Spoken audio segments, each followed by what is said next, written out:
I find reflecting on 2024 to be a little bit of a challenge because it swings between really high highs and really low lows. And while it's important to celebrate things like me getting engaged, probably the emotional high point of my life so far. And it's important to recognize when things aren't going well and to try to find ways to work through that. It's also important to kind of observe those middle points between the pendulum swings, those things that don't have the most dramatic development, but still have an effect on my life. For me in 2024, that has been getting into 2 new hobbies. Both of these encouraged by my friend and former roommate, Joe. One is Warhammer 40k, something that he actually tried to get into back when we were living together.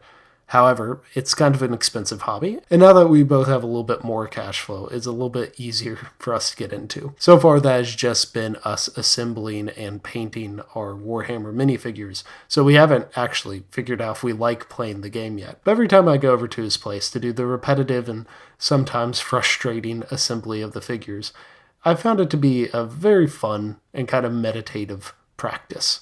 The other one, which more directly relates to what I'm doing here, is Magic the Gathering. I think it was almost inevitable that eventually I would get into Magic. It's very much my sort of game, but I just needed the push of people to play with. One of those is Joe, the other 2 are friends from work. So I bought myself a Lord of the Rings deck, which is themed around the Riders of Rohan allying themselves with Gondor. And we've played a couple games, and I've quickly become interested and invested in continuing this hobby. Right now you're watching me sleeve my Magic the Gathering Lord of the Rings cards, so that in our mini games that we will play, I won't tear up these cards so easily. I think it's kind of important to have these low-stakes hobbies. With a lot of the hobbies in my adult life, like podcasting, there is a sense of getting better and the potential to monetize if you do. But there's really no way for me to monetize Magic the Gathering or Warhammer.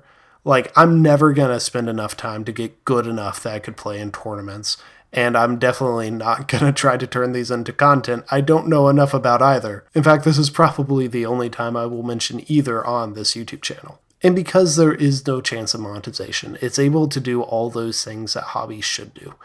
It gives you something to look forward to, completely separate from any other responsibilities in your life, gives you the chance to hang out with friends, and it's just fun. It scratches an itch in my brain. And I think if I am evaluating 2024, I have to calculate this into that evaluation. Amongst the high highs and low lows, I learned how to play Magic the Gathering.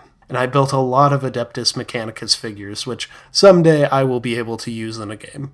So what about y'all? What are some hobbies that you have picked up recently? Or some stuff that you're curious about trying in the future? And do you share the problem that I do, where hobbies quickly become something more than just a fun activity?